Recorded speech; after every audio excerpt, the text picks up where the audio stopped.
ಎಲ್ಲ ನನ್ನ ಬಂಧುಗಳಿಗೆ ಒಂದು ಹೊಸ ವಿಡಿಯೋಗೆ ಸ್ವಾಗತ. ಇವತ್ತು ನಾವು ಹೊರಟಿರುವಂಥ ಜಾಗ ನಮ್ಮ ಭಾರತದಲ್ಲಿ ಅತಿ ಪ್ರಸಿದ್ಧವಾದಂಥದ್ದು ಜಾಗ ಮತ್ತು ಅಷ್ಟೇ ಉತ್ತಮವಾದಂಥ ಒಂದು ಪರಿಸರ.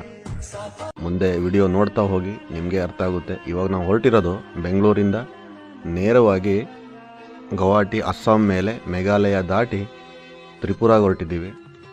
ಈ ನೇಚರ್ ನೋಡಿ ಯಾವ ಥರ ಇದೆ ಅಂದ್ಕೊಂಡು, ಯಾವುದೇ ಒಂದು ಬೇರೆ ದೇಶದ ನೇಚರ್ಗೂ ಹೋಲಿಕೆ ಮಾಡಿದರೂ ಕೂಡ ಅದಕ್ಕೆ ಒಂದು ಸರಿಸಾಟಿ ಇರುವಂಥದ್ದು ಯಾವುದೂ ಇಲ್ಲ.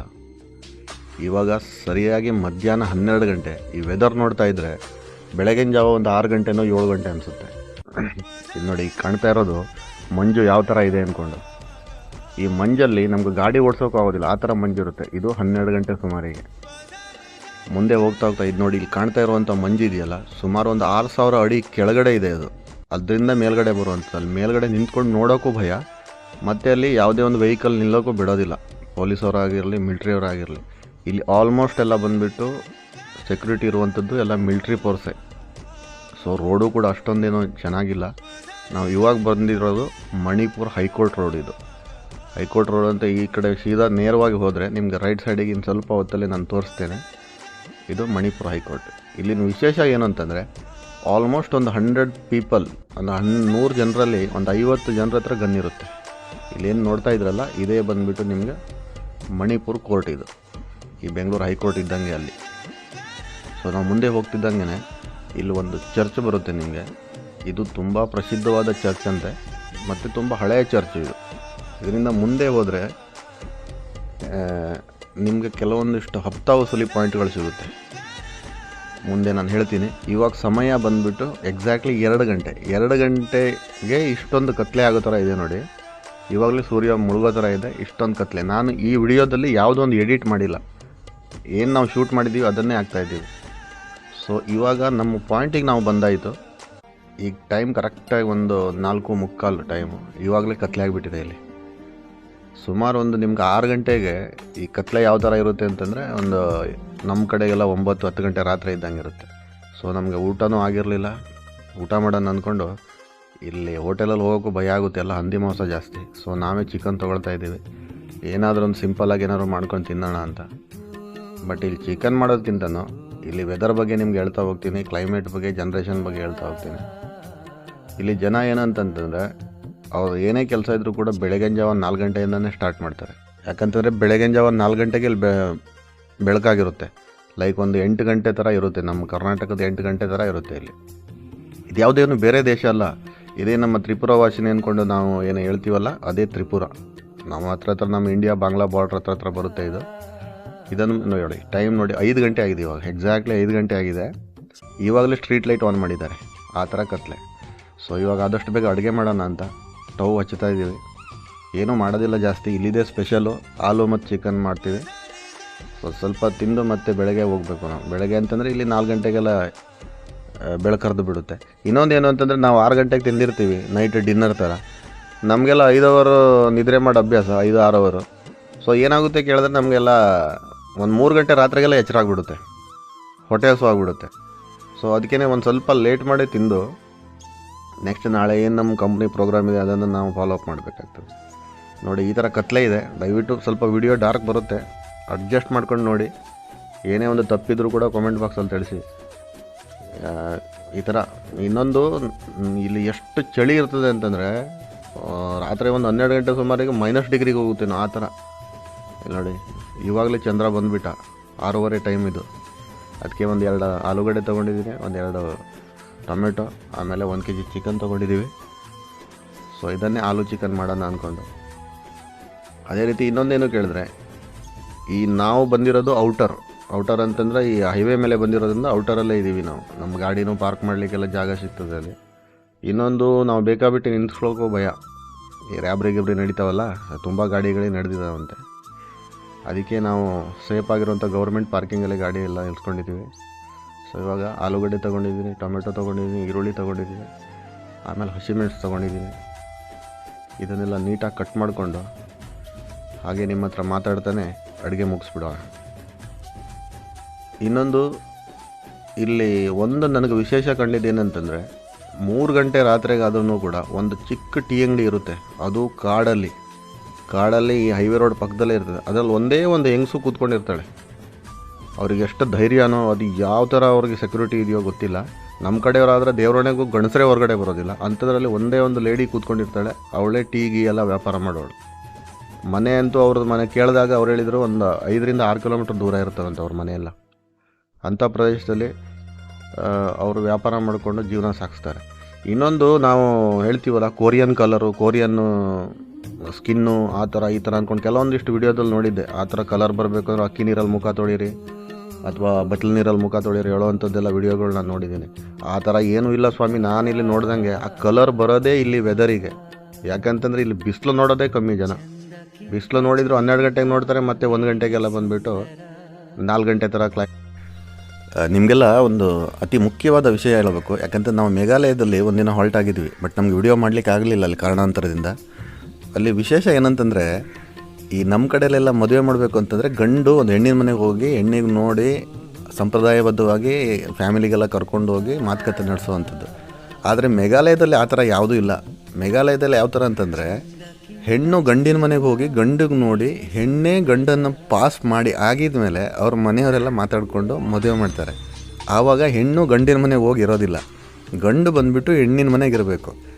ಲೈಕ್ ಮನೆ ಅಳಿಯೋ ಥರ ಆಗಿ ಅವನು ಅಲ್ಲೇ ಇರಬೇಕು ಕೊನೆವರೆಗೂ. ಏನು ಗಂಡು ಏನು ಕೆಲಸ ಮಾಡ್ತಾನಲ್ಲ ನಮ್ಮ ಕಡೆಗೆ, ಅದು ಬಂದುಬಿಟ್ಟು ಆ ಊರಲ್ಲಿ ಹೆಣ್ಣೇ ಕೆಲಸ ಮಾಡ್ತಾಳೆ. ಗಂಡಿನ ಕೆಲಸ ಹೆಣ್ಣು ಮಾಡ್ತಾಳೆ, ಹೆಣ್ಣಿನ ಕೆಲಸ ಎಲ್ಲ ಗಂಡು ಮಾಡಬೇಕಾಗ್ತದೆ. ಲೈಕ್ ಮಕ್ಕಳಿಗೆ ಸ್ಕೂಲಿಗೆ ಕಳ್ಸೋದಾಗಿರಲಿ, ಮಕ್ಳಿಗೆ ಡ್ರೆಸ್ ಮಾಡೋದಾಗಿರಲಿ, ಪ್ರತಿಯೊಂದು ಅಡುಗೆ ಮಾಡೋದ್ರಿಂದ ಹಿಡಿದು ಎಲ್ಲ ಆಲ್ಮೋಸ್ಟ್ ಈ ಥರ ಕಲ್ಚರಲ್ಲಿ ಒಂದು 100ಅಲ್ಲಿ ಒಂದು 80% ಇದೇ ಥರ ನಡೆಯುತ್ತೆ. ಇದು ಬಂದುಬಿಟ್ಟು ನಾನು ನಿಮ್ಗೆ ಹೇಳ್ತಾ ಇರೋದಿಲ್ಲ, ಅಲ್ಲಿದೊಬ್ಬರು ಏನು ಗ್ರಾಮಸ್ಥರಿದ್ದರು, ಪ್ರಜೆ ಇದ್ರಲ್ಲ, ಅವರೇ ಬಂದುಬಿಟ್ಟು ಹೇಳಿರುವಂಥದ್ದು. ಇವನ್ ಅವರು ಕೂಡ ಅದೇ ಥರ ಮದುವೆ ಆಗಿಬಿಟ್ಟೇ ಇದ್ದಾರೆ.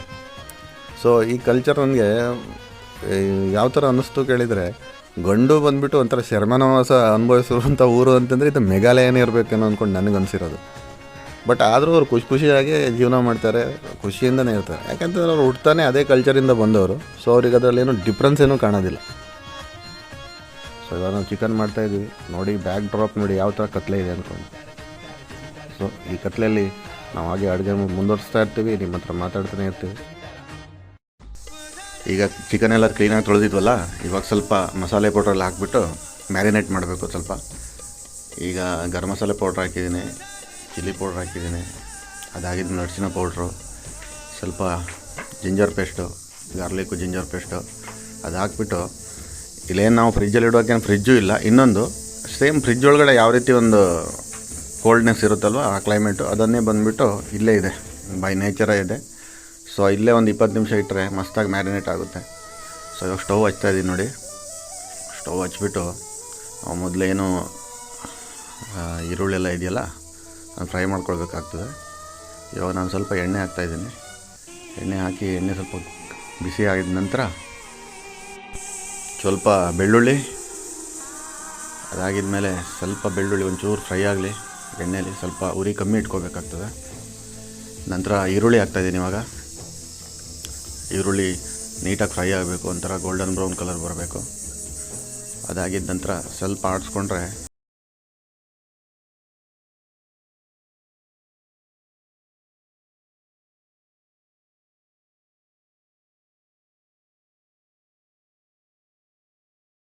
ಆದರೂ ಕೂಡ ಒಂದು ಸ್ವಲ್ಪ ಫ್ಲೇವರ್ ಬರಬೇಕು ಅಂತಂದರೆ ಈ ಶುಂಠಿ ಪೀಸ್ಗಳು ಹಾಕಿದರೆ ಮಸ್ತಾಗಿರುತ್ತೆ. ನಾವೇನು ಅಡುಗೆ ಬಿಟ್ರಲ್ಲ, ಬಟ್ ಬೇರೆಯವ್ರ ಹತ್ರ ಕೇಳಿಬಿಟ್ಟು ನಾವು ಮಾಡ್ತಾಯಿರೋದು. ಈ ಥರ ನೋಡಿ, ಈ ಥರ ಗೋಲ್ಡನ್ ಬ್ರೌನ್ ಥರ ಫ್ರೈ ಆಗಬೇಕು. ಈ ಫ್ರೈ ಆದರೆ ಟೇಸ್ಟ್ ಚೆನ್ನಾಗಿ ಬರುತ್ತೆ. ಅದಾಗಿದ ನಂತರ ಸ್ವಲ್ಪ ಹಸಿಮೆಣ್ಸಿನ್ಕಾಯಿ ಹಾಕಿ, ಒಂದು 4-5 ಹಸಿಮೆಣ್ಸಿನ್ಕಾಯಿ ಹಾಕಿದ್ದೀನಿ ನಾನು. ಸೊ ಮುಂದೆ ಈ ಮೆಣಸು ಸ್ವಲ್ಪ ಫ್ರೈ ಆಗಲಿ, ಟೊಮೆಟೊ ಹಾಕ್ತಾಯಿದ್ದೀನಿ. ಟೊಮೆಟೊ ಮತ್ತು ಈ ಈರುಳ್ಳಿ ಏನಿದೆಯಲ್ಲ ಅದು ಒಂಥರ ಪೇಸ್ಟ್ ಥರ ಆಗಬೇಕು ನಿಮಗೆ. ಪೇಸ್ಟ್ ಆಗಿದ ನಂತರ ಅದರಲ್ಲಿ ಚಿಕನ್ ಮಸಾಲ ಹಾಕ್ಬಿಟ್ಟು ಒಂಥರ ಗ್ರೇವಿ ಥರ ಬರುತ್ತಲ್ಲ, ಗ್ರೇವಿ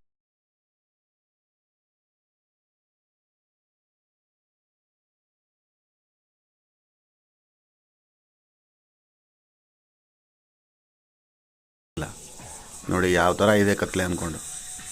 ಈ ಕತ್ಲೆ ಹೇಳೋದಕ್ಕಿಂತ ಒಂಥರ ಮೋಡದ ಥರ ಮಂಜು ಮುಸ್ಕೊಂಡಿರ್ತಾವಲ್ಲ, ಅದು ಇನ್ನೂ ಡಾರ್ಕ್ನೆಸ್ ಬರುತ್ತೆ ಈ ಕತ್ಲೆಯಲ್ಲಿ.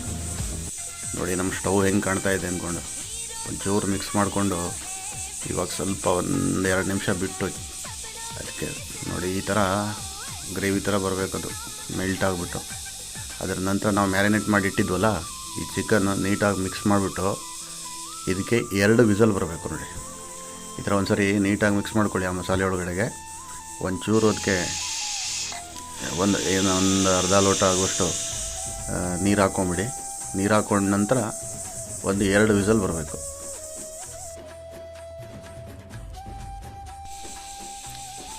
ಈ ಥರ ನೋಡಿ 2 ವಿಸಲ್ ಈ ಥರ ಬಂದುಬಿಟ್ರೆ ಚಿಕನ್ನು ನೀಟಾಗಿ ಫ್ರೈ ಆಗಿರುತ್ತೆ. ನೋಡಿ ನೀಟಾಗಿ ಫ್ರೈ ಆಗಿದೆ. ಈ ನೀಟಾಗಿ ಫ್ರೈ ಆಗಿರೋಂಥ ಚಿಕನ್ನಲ್ಲಿ ಇವಾಗ ನಾವು ಕೊನೆಯಲ್ಲಿ ಈ ಥರ ಆಲೂಗಡ್ಡೆ ಹಾಕ್ಬಿಟ್ಟು 1 ವಿಸಲ್ ಕೂಗಿಸ್ಬೇಕು. ಯಾಕಂತಂದರೆ ಇದು ಆಲೂಗಡ್ಡೆ ಮೊದಲೇ ಹಾಕ್ಬಿಟ್ಟಿದ್ದರೆ ಅದು ಚಿಕನ್ ಜೊತೆ ಕರ್ಗೋಗ್ಬಿಟ್ಟಿರುತ್ತೆ. ಸೊ ಅದಕ್ಕೆ ನಿಮಗೆ ಒಂದು ಬಾಯಿಗೂ ಸಿಗೋದಿಲ್ಲ, ಅದರದ್ದೊಂದು ಫ್ಲೇವರು ನಿಮ್ಗೆ ಗೊತ್ತಾಗೋದಿಲ್ಲ. ಸೊ ಈ ಥರ ನೀಟಾಗಿ ಮಿಕ್ಸ್ ಮಾಡಿಬಿಟ್ಟು 1 ವಿಸಲ್ ಹಾಕ್ಕೊಳ್ಳಿ. ಇವಾಗ ಆಲೂಗಡ್ಡೆ 1 ವಿಸಲ್ ಬಂದಾಗಿದ್ದ ನಂತರ ಇನ್ನೇನು ನಾವು ಸಾಂಬಾರಿಗೆ ಮಸಾಲೆ ಪೌಡ್ರ್ ಹಾಕಿರಲಿಲ್ಲವಲ್ಲ, ಇವಾಗ ಸ್ವಲ್ಪ ಧನಿಯಾ ಪೌಡ್ರು, ಆಮೇಲೆ ಗರಂ ಮಸಾಲ ಹಾಕಿ, ಒಂಚೂರು ಚಿಲ್ಲಿ ಪೌಡ್ರು, ಟರ್ಮರಿಕ್ ಪೌಡ್ರು ಈ ಥರ ಮಿಕ್ಸ್ ಮಾಡಿಬಿಟ್ಟು ನೀಟಾಗಿ ಮಿಕ್ಸ್ ಮಾಡಿ ಒಂದು ಕುದಿ ಬರೆಸ್ಬೇಕು. ಆವಾಗ ನೀಟಾಗಿ ಮಸಾಲೆ ಮಿಕ್ಸ್ ಆಗುತ್ತೆ. ನಾವು ಯಾಕಂತಂದರೆ ನಾವು ಮ್ಯಾರಿನೇಟ್ ಮಾಡಬೇಕಾದ್ರೆ ಮಾತ್ರ ಚಿಕನಿಗೆ ಮಾತ್ರ ಹಾಕಿದ್ವಿ ಮಸಾಲೆ ಪೌಡ್ರು, ಸಾಂಬಾರಿಗೆ ಹಾಕಿರಲಿಲ್ವಲ್ಲ. ಸೊ ಇವಾಗ ಈ ಆಲೂಗಡ್ಡೆನೂ ಕೂಡ ನೀಟಾಗಿ ಈ ಥರ ಮಸಾಲೆಯನ್ನು ಇಟ್ಕೊಳ್ತದೆ. ಆವಾಗ ಅದು ಟೇಸ್ಟ್ ಬಂದುಬಿಟ್ಟು ನೆಕ್ಸ್ಟ್ ಲೆವೆಲಿಗೆ ಬಂದುಬಿಡುತ್ತೆ. ಮತ್ತು ಇಲ್ಲೊಂದೇನು ಕೇಳಿದ್ರೆ ಇವಾಗ ಟೈಮ್ ಆಗ್ತಿದ್ದಂಗೆ ಇಲ್ಲಿ ಫಾಗ್ ಜಾಸ್ತಿ ಆಗುತ್ತೆ ನೋಡಿ. ಇವಾಗ ನಮ್ಗೆ ವಿಡಿಯೋ ಮಾಡಬೇಕಾದ್ರೂ ಕಷ್ಟ ಆಗುತ್ತೆ ನೋಡಿ. ಈ ಥರ ಬಂದುಬಿಡುತ್ತೆ ವಿಡಿಯೋ ಮುಂದೆ, ಅಷ್ಟೊಂದು ಕಂಪ್ಲೀಟ್ ಫಾಗ್ ಆಗಿರುತ್ತೆ. ಇವಾಗ ನಮ್ಮ ಚಿಕನ್ ರೆಡಿಯಾಗಿದೆ ನೋಡಿ. ಈ ಥರ ಕಲರ್ ಕರೆಕ್ಟಾಗಿ ಕಾಣ್ತಾ ಇಲ್ಲ, ಈ ಥರ ಆಗುತ್ತೆ ನೋಡಿ ಮಸ್ತಾಗಿ. ರೈಸ್ ಮಾಡ್ಕೊಂಡಿದ್ದೀವಿ, ನೀಟಾಗಿ ಊಟ ಮಾಡ್ತೀವಿ. ನಿಮ್ಮದು ಊಟ ಆಗಲಿಲ್ಲ ಅಂದರೆ ನೀವು ಊಟ ಮಾಡಿ. ಈ ಚಿಕನ್ನ ಮನೇಲಿ ಒಂದು ಸರಿ ಟ್ರೈ ಮಾಡಿ. Thank you so much. Subscribe ಮಾಡಿ, ಪಕ್ಕದಲ್ಲಿರೋ ಬೆಲ್ ಬಟನನ್ನು ಒತ್ತಿ ನಮಗೂ ಸಪೋರ್ಟ್ ಮಾಡಿ, ಮುಂದೆ ಬೆಳೆಸಿ ಹಾರೈಸಿ. ಎಲ್ಲರಿಗೂ ಹೃತ್ಪೂರ್ವಕ ಧನ್ಯವಾದ. ನಮಸ್ಕಾರ. ಜೈ ಕರ್ನಾಟಕ ಮಾತೆ.